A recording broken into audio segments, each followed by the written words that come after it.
The second issue that Mr. Gurumurthy wanted me to say something about is the Maldives. The Maldives is a very unusual situation. Yes, he's right, it's a 100% Muslim country. But the truth is, Pakistan has not had that much influence on the Maldives. Our influence on the Maldives has historically been very much greater. And you may remember in 1988, there was an attempted coup in the Maldives when some mercenaries, backed by some rather wealthy Sri Lankans, came in, held the president hostage and announced they were taking over the government. It's a very small country, I think about 8 lakh people. It's not a very big nation. But when this happened, it was India that immediately parachuted soldiers to the Maldives to put down the coup. And the Maldives government was very grateful for us.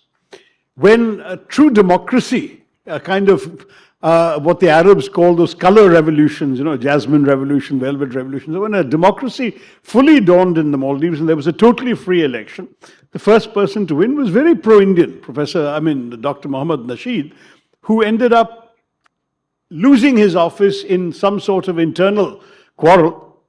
And subsequently, an anti-Indian government came to power. So it's not as if the Maldives is chronically anti-Indian.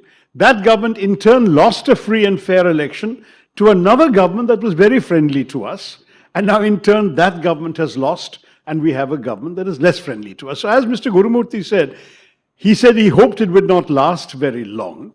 The truth is that the Maldives does change governments every few years, and we can expect them to rethink these policies. But let us understand that gratitude is not a quality that you will often find in international affairs. We have helped Maldives.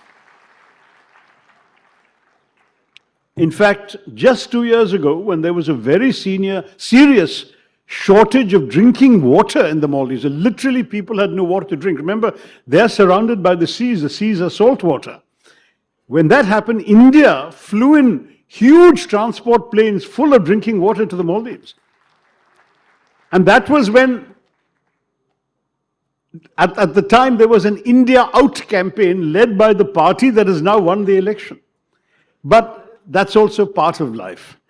You do something because it is the right thing to do. What does the Bhagavad Gita teach us? Do the right thing without expectation of reward, and so we should not be expecting the kind of gratitude that is largely absent in these matters. We should do what we believe is the decent thing to do to neighbors. Don't forget that historically, small neighbors have always had a problem with big neighbors. In fact, more than 100 years ago, a president of Mexico once said, "My poor country, so far from God and so close to the United States." So you can imagine the Maldives ruler saying something similar about us. We are so much bigger that inevitably they cannot be indifferent to our existence. They cannot be unaware of the importance of India. But yes, they have definitely a strong anti-Indian movement within one section of that society, and they have a very strongly pro-Indian movement also.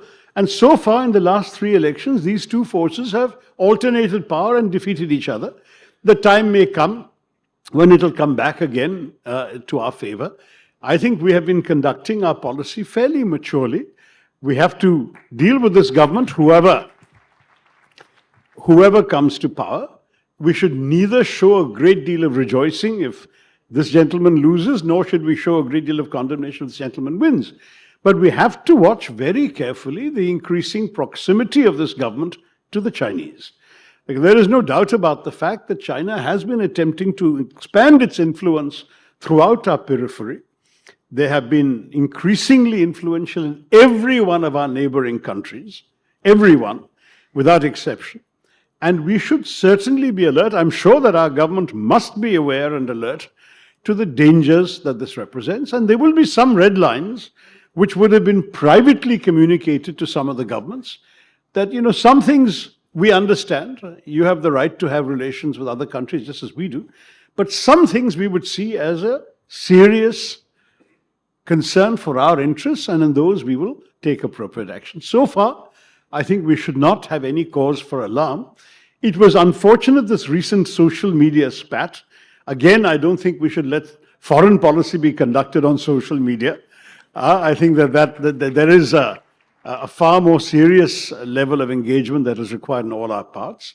And we must understand and respect the sensitivities of a small neighbor about being so close to all of us.